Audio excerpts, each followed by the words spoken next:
बिस्मिल्लाहिर्रहमानिर्रहीम, अस्सलाम वालेकुम। आप देख रहे हैं ऐसे न्यूज़। मैं हूं आसिम भट्टी। पाकिस्तान का सबसे बड़ा शहर कराची, जिसके मसाइल भी बड़े हैं, और इन बड़े मसाइल में अगर गैंग वॉर का जिक्र ना हो तो ये बात यहाँ पर पूरी नहीं होती। गुज़िश्ता दिनों हमने जिक्र किया था एक अंडरवर्ल्ड डॉन शुएब खान का, लेकिन आज उसी जैसा मिलता जुलता किरदार है जिसने कराची पर न सिर्फ अपना राज कायम रखा, बल्कि उसके सामने जो खड़ा हुआ और उसने उसकी जान ली। मेरे साथ सीनियर साफ़ी शाहिद अंजुम मौजूद हैं, जिन्होंने शुएब खान का तो जिक्र किया, आज उनसे रहमान डकीत का भी जानते हैं। अस्सलाम वालेकुम शाहिद साहब।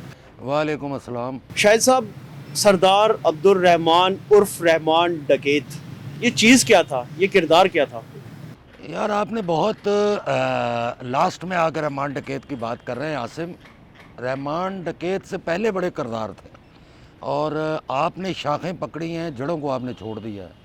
देखिए, रहमान डकैत पैदाइशी तौर पे अगर ये कहा जाए तो वो पहले तो रहमान बलोच था, फिर रहमान ख़ान बना और फिर रहमान डकैत बना।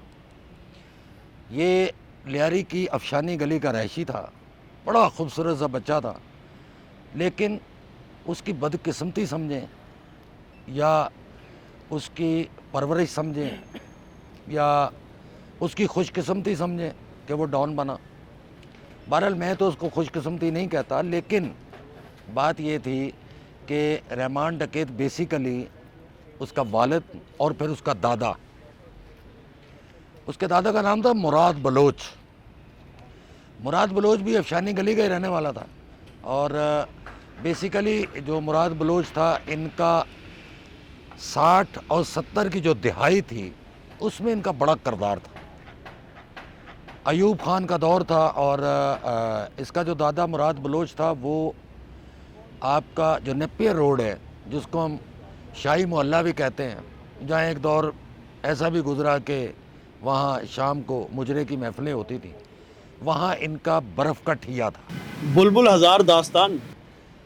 ये तो खैर उस इमारत का नाम था, मैं नेपियर रोड की बात कर रहा हूँ, उस रोड की जिसको जो है वो आज भी लोग जो है वो वहाँ जाते हैं और बड़ी हसरत भरी निगाहों से उस इमारत को देखते हैं जिसका नाम आप ले रहे हैं। और ये शायद नाम लोगों को पता नहीं है। उस इमारत का जो असल नाम था वो आज आपने डिस्क्लोज़ किया है, ये बहुत कम लोगों को पता है कि उसका नाम बुलबुल हज़ार दास्तान था। बुलबुल हज़ार दास्तान भी नाम इसलिए रखा गया कि वहाँ बुलबुलों की बहुत दास्तानें थी। बहरहाल हम दूसरी तरफ चले गए। असल हम बात करेंगे मुराद बलोच की। मुराद बलोच इसका दादा था, वहाँ इसका ठिया था। मुराद बलोच के 4 बेटे थे, जिसमें रहमान का वालिद और इसके 3 चचा।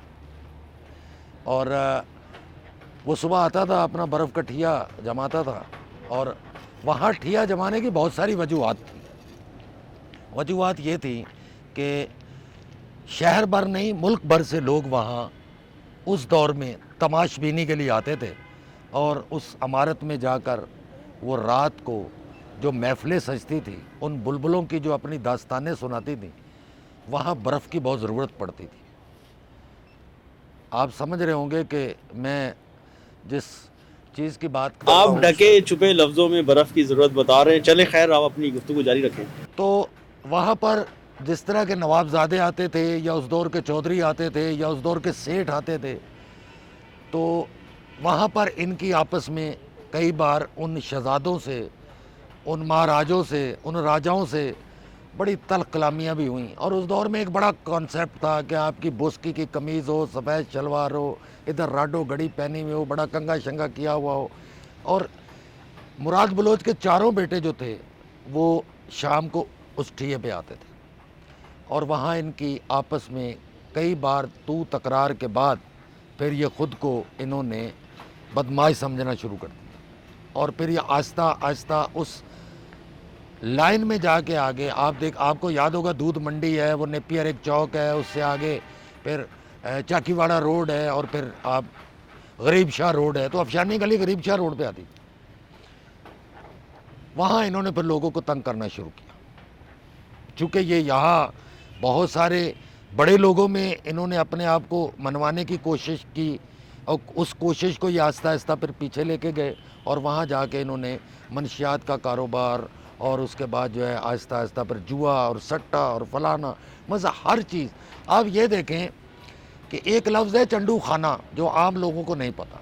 ये चंडू खाना जो था ना, ये भी इन्हीं के दौर में आबाद हुआ। चंडू खाना वो था कि आप यहाँ से मनशियात ख़रीदें और यहाँ बैठ के आप पी लें। कुमारबाजी, चंडू खाना, ये सारी चीज़ें इन्हीं के दौर में जो थी, उन्होंने बड़ा जिसको कहते हैं ना कि परवरिश पाई। पोर्ट चूँकि बहुत करीब थी, कराची चूँकि उस वक्त इतना फैला हुआ नहीं था 60-70 की दिहाई में, तो असल जिसको हम कहते हैं ना ओल्ड सिटी एरिया भी यही कहलाता था। पोर्ट से लोग आते थे, यही नेपियर रोड पे होटल भी थे, यहीं लोग रुकते थे, यहीं पर जो है वो बड़े अच्छे फूड स्ट्रीट भी उसी ज़माने में यहीं होती थी। तो वहाँ इन्होंने अपना आहिस्ता आहिस्ता सिक्का जमाना शुरू किया। और फिर अयूब ख़ान के ज़माने में बीटी मेंबर का एक दौर आया। उस दौर में इन्होंने सियासत में हिस्सा भी लिया, चूँकि लोग वहाँ मज़दूर लोग थे और कराची पोर्ट की वजह से जो था ज़्यादातर लोग इनके लियारी में ही गोडाउन होते थे, वहाँ ये लोग मज़दूर लोग काम करते थे, गरीब लोग काम करते थे। ये चूँकि अपने वहाँ इन्होंने अपना रोब शोब, कुछ इलाके के लोग इन्होंने गलियाँ जो थी वो बांटी हुई थी और अपना एक सेटअप बनाया हुआ था। लोग थोड़े खौफज़दा भी थे। फिर बीटी मेंबर का इन्होंने इलेक्शन लड़ा और वहाँ थोड़े से ये ऊपर आए। फिर अयूब खान का दौर चला गया और मरहूम भुट्टो साहब का दौर आ गया। तो भुट्टो साहब के दौर में इन्होंने ये देखा कि लियारी के लोग जो हैं वो भुट्टो साहब को बहुत पसंद करते थे, पीपल्स पार्टी के।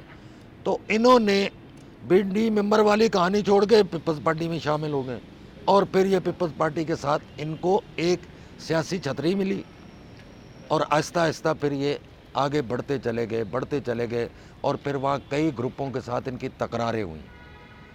रहमान तो उस वक्त छोटा था, लेकिन रहमान का मसला ये था कि वो चूँकि ऐसे माहौल में परवरिश पा रहा था कि उसको ख़ुद भी ये महसूस होता था कि मुझे बड़ा होकर क्या बनना है। दूसरी तरफ चूँकि अरशद पप्पू का जो वालिद था लालू भी एक बड़ा नाम था और लालू की और इनके जो वालिद थे उनकी आपस में दोस्ती भी थी। और अरशद पप्पू तो खैर बाद में आया, लेकिन ये रहमान से फिर इनकी आपस में जैसे हुई, रहमान और अरशद पप्पू का जो वालिद था, इन दोनों की आपस में कई मुलाकातें भी हुई।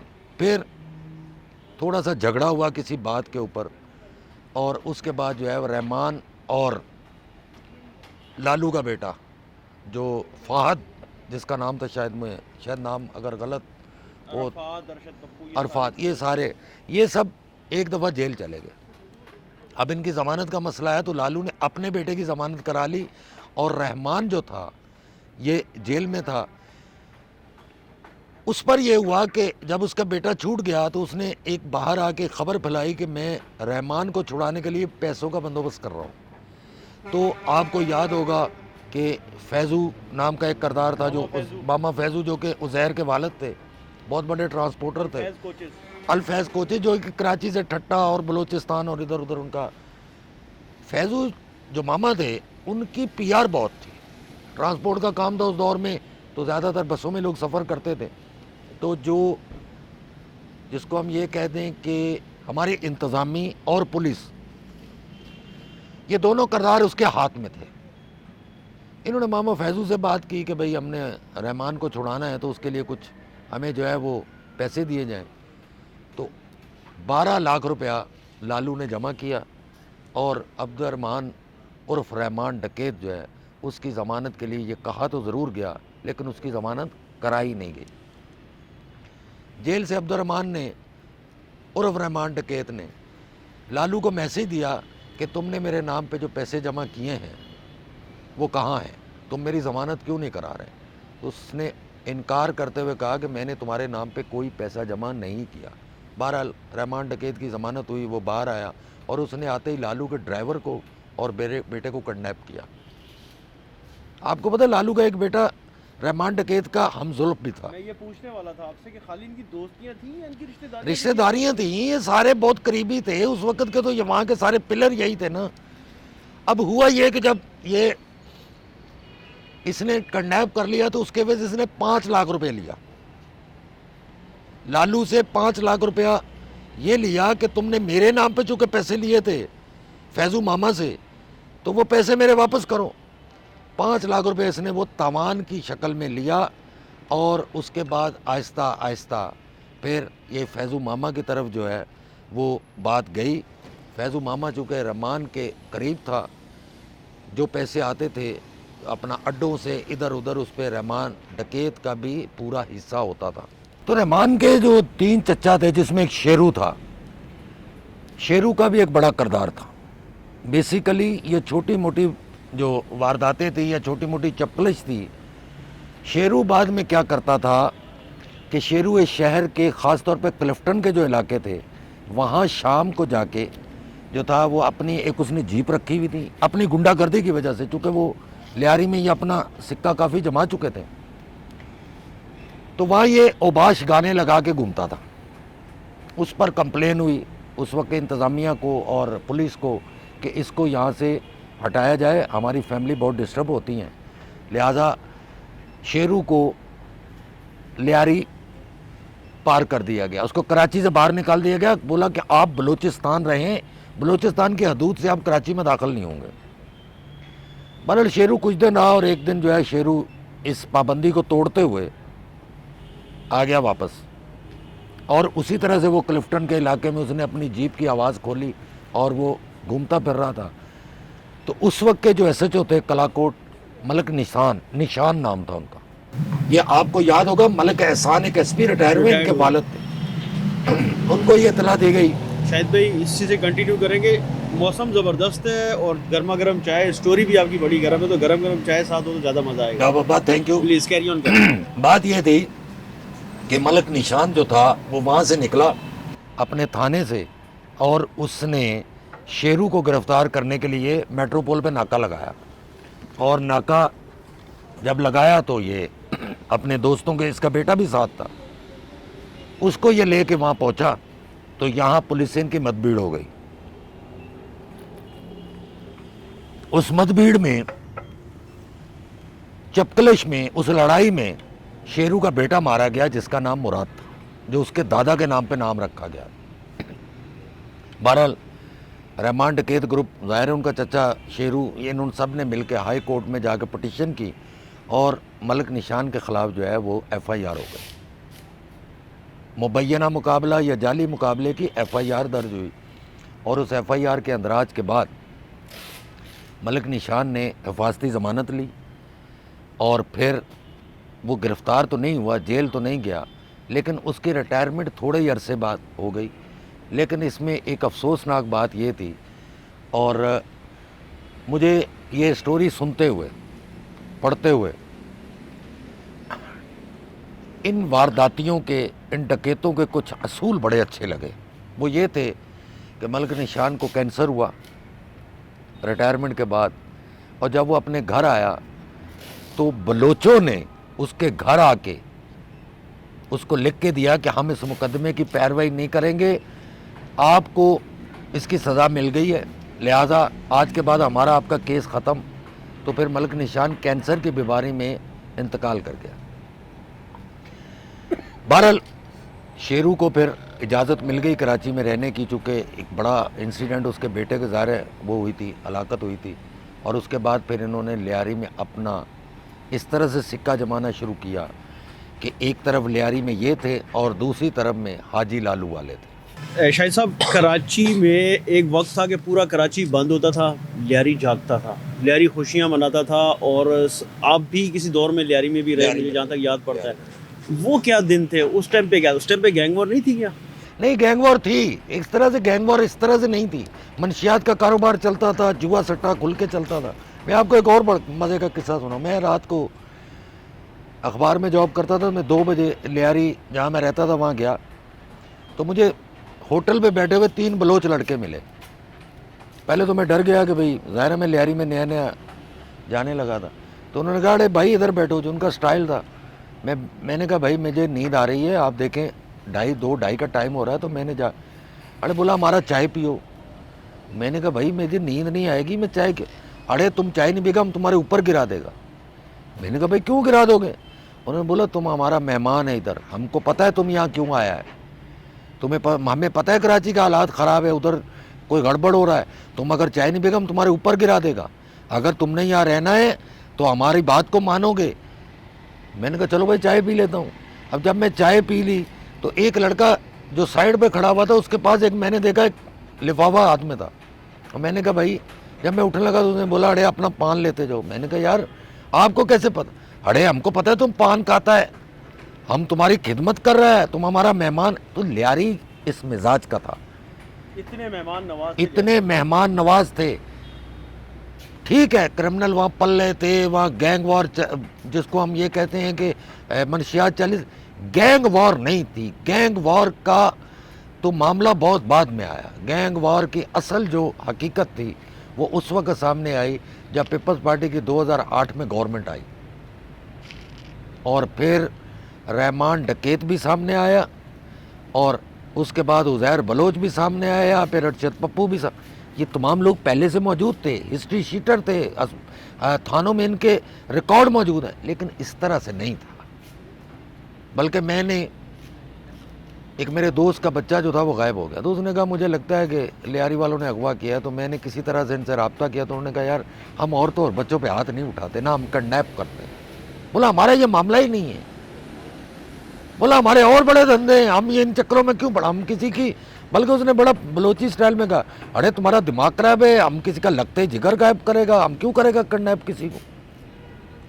फिर रहमान डकैत चूँकि 2008 में एक बड़ा नाम बन चुका था, मुशर्रफ के दौर में उसको उठाया गया था, मुशर्रफ दौर में उसको जो है वो जिस तरह पुलिस ने अपने पास रखा, फिर वो पुलिस से भागा, फिर उसको दोबारा, जिस तरह आपको पता है कि चौधरी असलम की पार्टी ने उसको अरेस्ट किया और बलूचिस्तान से लेके आए, फिर उसका किस तरह इनकाउंटर हुआ, ये तमाम चीज़ें हमारे पास सेफ हैं, मौजूद हैं, हमें तमाम रिकॉर्ड हमारे पास है।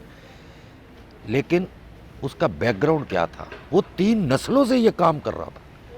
और फिर आपको मज़े की बात बताऊं, एक ऐसी नामवर शख्सियत जो इस ख़ानदान की बैक पे थी, जिसने इनको बहुत फेवर की, और कई बार ऐसा हुआ इनका इनकाउंटर करने लगे, और उस शख्सियत को जैसे ही इतला मिली उसने कहा नहीं ये मत कीजिएगा। और वो शख्सियत कोई आम नहीं थी, वो सिंध के गवर्नर थे उस वक्त। उन्होंने कहा ये मैं नहीं करने दूंगा, आप इनको कानून का कटहरे में लाए। इस तरह मुकाबले, हालांकि रहमान डकैत में बहुत सारे मुकदमात थे, मतलब वो ऐसे थे कि जिसमें इनकाउंटर हो भी जाता, संगीन नौयत के मुकदमा, संगीन नौयत के, और दर्जनों मुकदमात थे।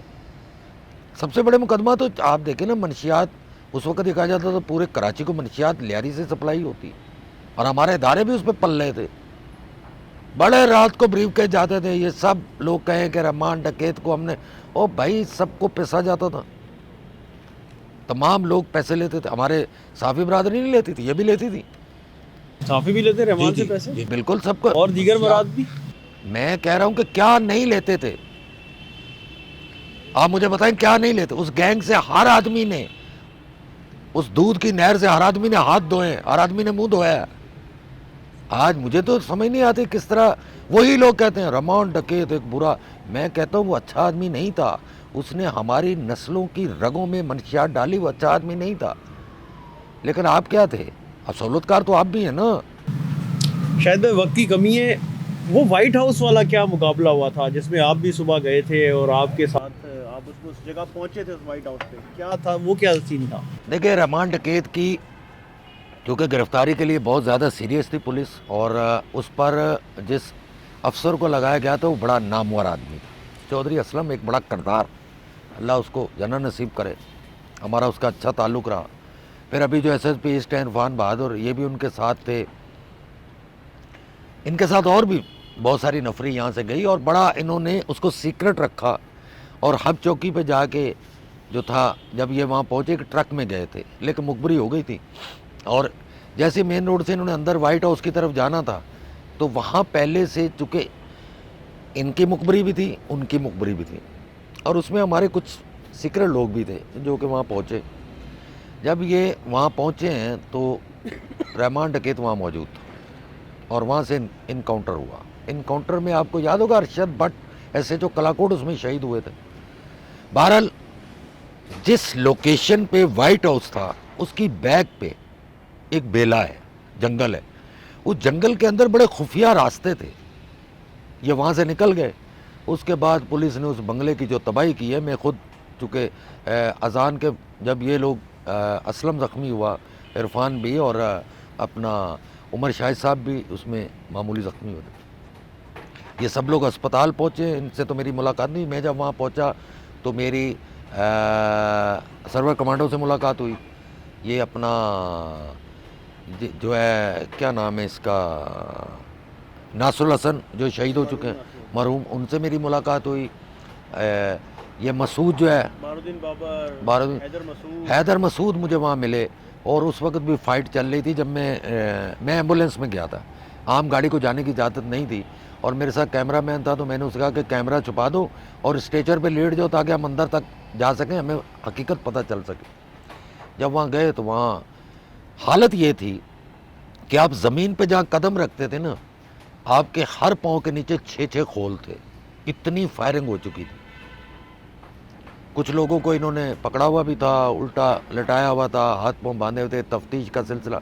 लेकिन रहमान डकैत वहाँ से निकल चुका था। पुलिस को वहाँ मकसद है कि हार हुई, चूँकि एक SHO की शहादत हुई, लेकिन उसके बाद पुलिस ने इसका पीछा नहीं छोड़ा और आखिरकार इसको अरेस्ट कर लिया गया था। फिर बाद में वहाँ पुलिस ने मुंह की खाई। लेकिन मुझे जहाँ तक थोड़ी थोड़ी चीज़ें याद आ रही है कि रमज़ान का महीना था और आपके पास इतला आई थी कि कोई बड़ी कार्रवाई होने जा रही है जिसमें कोई बड़ा बंदा, वो क्या मामला था बता दें, वो भी पर्दा उठाएं।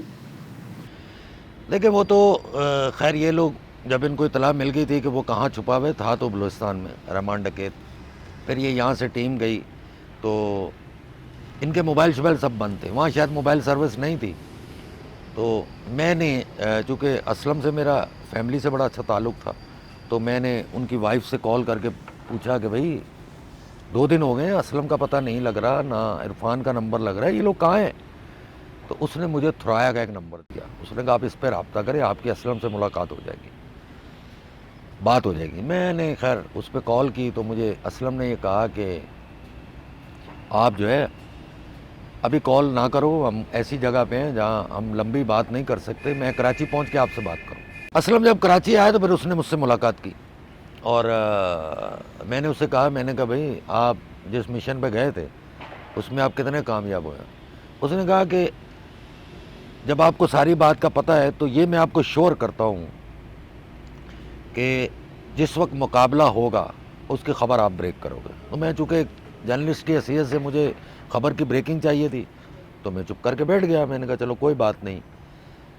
तो एक दिन मैं अपने घर के बाहर होटल पे बैठा हुआ था तो मुझे कॉल आई कि लिंक रोड पे मुकाबला हो रहा है रहमान डकैत से लियारी टास्क फोर्स का। बहरहाल मैंने रब्ता किया तो पता चला कि उसमें रहमान डकैत जो है वो मारा गया है।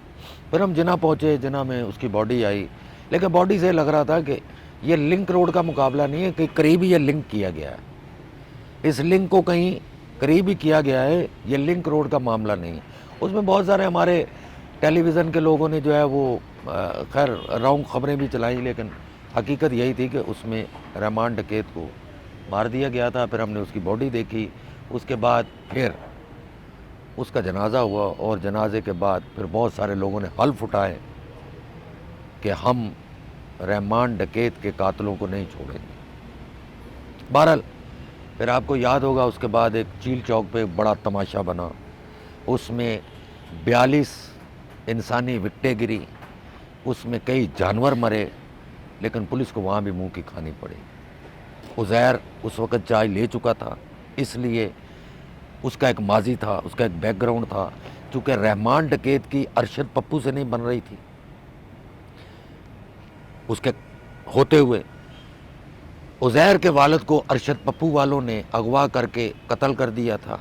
अब तमाम चीज़ें जो थी रहमान डकैत की वो उज़ैर के पास आ चुकी थी। शाहिद भाई यहाँ पर ये भी बताइएगा कि आपने फिर वही लियारी चील चौक का जिक्र किया, आज भी लोग ये समझते हैं कि पुलिस को वहाँ मुँह की खानी पड़ी, काफ़ी हद तक ये बात दुरुस्त है, लेकिन क्या ये बात दुरुस्त है कि चौधरी असलम को ऑर्डर ही नहीं था कि चील चौक से आगे जाए और सिर्फ वहीं तक महदूद रहे? देखिए इसमें मेन किरदार पता है क्या था? अगर हकीकत को देखा जाए ना, तो इनकी नाकामी की एक वजह ये थी, आपको पता है रहमान वज़ीर दाखिला थे। रहमान बहुत डिप्लोमेटिक आदमी था। वो इनसे कहता था कि आप हुस्ने कारकर्दगी दिखाएं, और वहाँ कहता था कि आपका कोई कुछ नहीं बिगाड़ सकता। इसमें बहुत सारे राज हैं। जब आप मुकाबला कर रहे थे और आपसे कहा जा रहा था कि भाई आप इनको ठोक दें, वो आपको चील चौक से 2 कदम आगे नहीं बढ़ने दे रहे थे, बल्कि पहले दिन कुछ कदम आगे गए।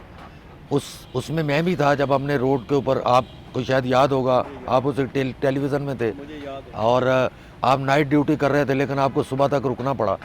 तो हमने रोड पे लेट के कैसे जानें बचाई थी एपीसी के सामने, पर वहाँ से हमें निकाल दिया गया। तो फिर ये कहा कि भाई साफ़ी हजरात जो है वो चील चौक तक ना आए, क्योंकि बहुत सारे राज खुल रहे थे।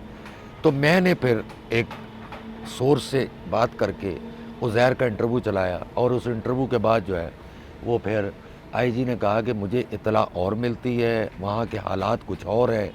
लेकिन उसकी जब संजीदगी में गए हम, तो कहा यह जा रहा था कि इनको हटाकर किसी दूसरे गैंग को वहाँ मुसल्लत करना था, जिससे ख़ास तौर पर यह पार्टी बहुत खार खा रही थी कि हम ऐसा नहीं होने देंगे। आप कार्रवाइयाँ करें जुर्म पेशा के खिलाफ, आपने जो करना है करें, लेकिन ये नहीं हो सकता कि हमारी रियासत के अंदर किसी दूसरी रियासत को आप ला के बिठाने की कोशिश करें, किसी दूसरे ग्रुप को वहाँ मुसल्लत करें और हमें यहाँ से हटा दें। मुकाबला काफ़ी दिन चला, आपको याद होगा, बल्कि उसमें बड़ा मुझे याद है कि जब बहुत ज़्यादा फाइट चल रही थी और हम वहाँ फंसे हुए थे, तो मेरी फैमिली उस दिन पंजाब जा रही थी और मेरा बेटे की उम्र बहुत कम थी। तो उसने मुझे कहा कि पापा स्टेशन आओगे, मैंने कहा आऊँगा, लेकिन मैं वहाँ ऐसा फंसा कि मैं नहीं जा पाया। तो उसने मुझे कॉल की, और कॉल पे जब मैंने हेलो कहा तो उसने जब थड़थड़ाहट सुनी, अवान चल रहे थे, बड़े फायर, तो उसने कहा पापा आप अपना ख्याल रखना, फिर यहाँ से निकलो तो मुझसे बात करना।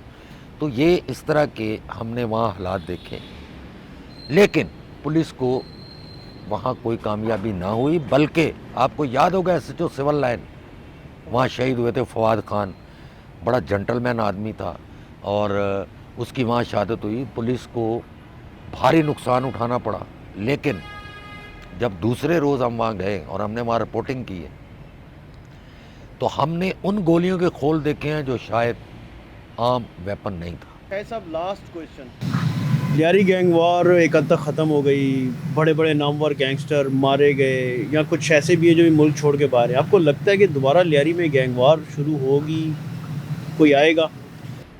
आसम, कई बार हमारी फोर्सेस ने दावा किया है कि लियारी पुरअमन बन गया, हालांकि ऐसा नहीं है।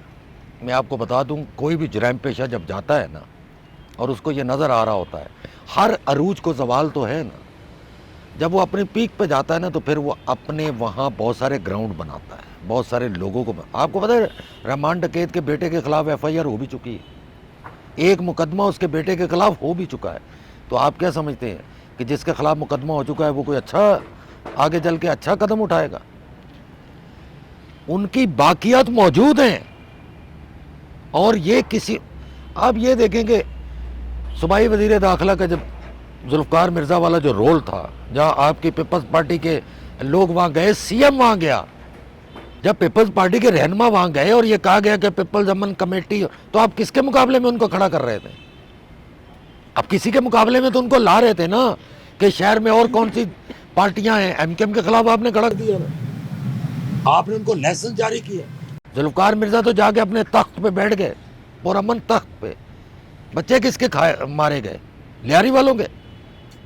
वो माएँ जिनके लखते जिगर रोडों पे कत्ल हुए, जिनको आपने जुर्म पेशा बना दिया, जिनको आपने गलत राहों पे चला दिया, उसका जिम्मेदार कौन है?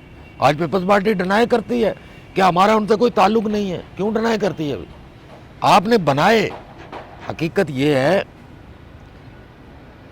कि कोई भी सियासी पार्टी अपने आप को मनवाने के लिए इन गरीबों का खून ज़रूर कराती है, और उस खून पे चल के अपने आप को ये कहती है कि हम सियासतदान, हम लोगों की खिदमत। कौन सी खिदमत है भाई? आपने सैकड़ों नौजवान मरवा दिए लियारी के, ये कौन सी खिदमत आप कर रहे थे?